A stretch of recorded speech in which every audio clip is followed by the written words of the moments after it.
ہمارا جو مائنڈ ہے وہ اسٹیریوٹیپیکل ہے، وہ کنفیوزڈ ہے، وہ اس طرح نہیں چلتا، لاجیکلی نہیں چلتا، وہ پروگرامنگ کے تحت چلتا ہے، یعنی جو چیز اس کے اندر ڈال دی گئی ہے بطور سافٹ ویئر، یا پھر جذبات کے تحت چلتا ہے۔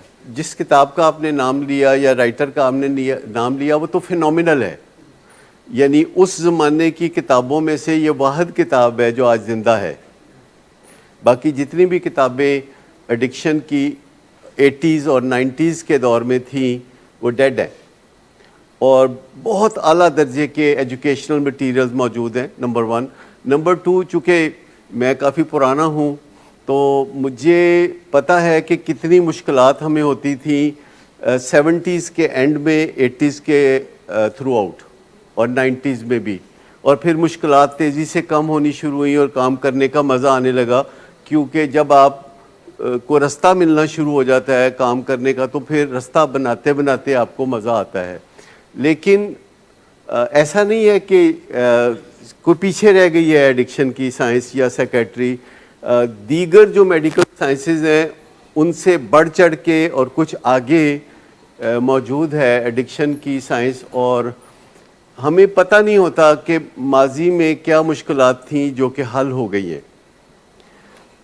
یہ صرف جب آپ ہسٹری پڑھتے ہیں، جیسے ہسٹری آف کارڈیالوجی پڑھیں گے، ہسٹری آف ڈائبٹیز پڑھیں گے، تو آپ کو پتہ چلے گا کہ ٹھیک 125 سال پہلے ڈائبٹیز کا علاج یہ تھا کہ مریضوں کو ریہیب میں ڈالا جاتا تھا اور ان کو فاقے کرائے جاتے تھے، اور مریض صابن کھا جاتے تھے، ٹوتھ پیسٹ کھا جاتے تھے، جو سامنے چیز آئے تو وہ کھا جاتے تھے۔ جیسے کئی دفعہ ہمارے پیشنٹ بھی کاغذ لپیٹ کے تو اس کو منہ میں ڈال کے تو دے فیل گڈ اباؤٹ اٹ۔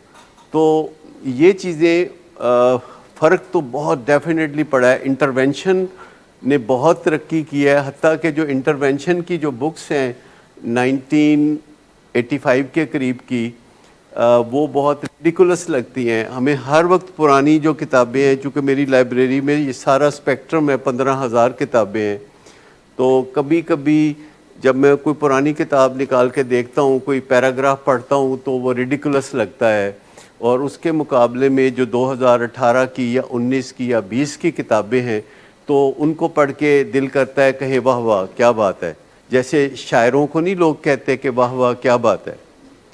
تو یہ بالکل ذہن سے نکال دیں، تھوڑا پڑھیں history of addiction treatment, history of alcoholism treatment.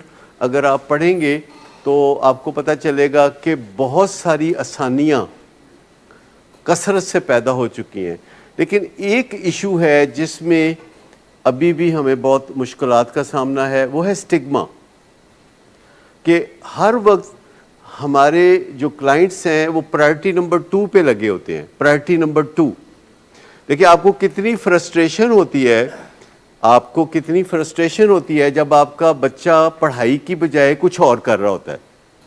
یہ آپ کا روزمرہ ایکسپیرینس ہے کہ آپ چاہتے ہیں کہ وہ بیٹھ کے پڑھے اور وہ گرل فرینڈ سے باتیں کر رہا ہے پیکج لے کے رات کو 11 بجے، اور وہ کوئی ایسا کام کر رہا ہوتا ہے جو کہ آپ کو پسند نہیں، پرائرٹی نمبر 2 پہ لگا ہوتا ہے، اور آپ کیا سمجھتے ہیں اس کی پرائرٹی؟ پڑھائی، ایجوکیشن، اور وہ آپ کو ہمیشہ کہتا ہے کہ تسی فکر نہ کرو، پرائرٹی نمبر 1 دی تو تسی فکر نہ کرو، میں اس کا خیال رکھ رہا ہوں۔ لیکن جب بھی والدین کو الیور کرنا ہوتا ہے، کسی چیز کی طرف الیور کرنا ہوتا ہے، ان کو راغب کرنا ہوتا ہے، تو پھر بچہ پڑھائی کو بیچ میں لاتا ہے۔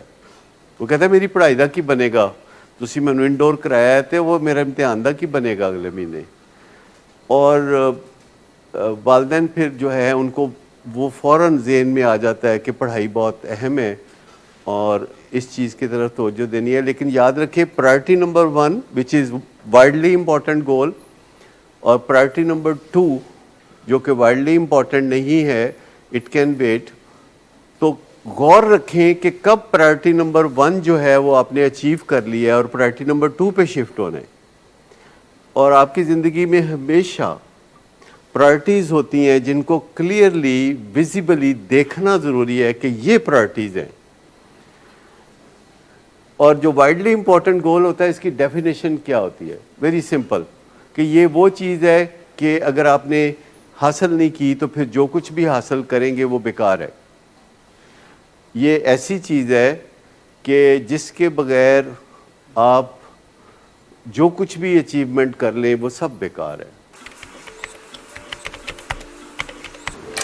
گڈ آفٹر نون سر.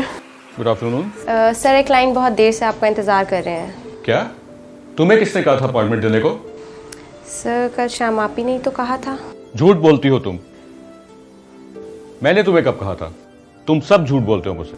شراب نوشی کی وجہ کردار کی خرابی نہیں، موڈ کی خرابی ہے. شراب نوشی کبھی بھی نشے کی بیماری میں بدل سکتی ہے. نشے کی بیماری ہر سٹیج پر قابل علاج ہے. مدد حاصل کیجیے کیونکہ وہ ایسا نہیں کرے گا. ولنگ ویز سے مدد حاصل کیجیے، کہیں سے بھی مدد حاصل کیجیے، لیکن فوری مدد حاصل کیجیے. جس معجزے کے انتظار میں آپ نے بہت دیر کر دی اب وہ دستک دے رہا ہے. مدد حاصل کیجیے، مدد حاصل کیجیے، مدد حاصل کیجیے.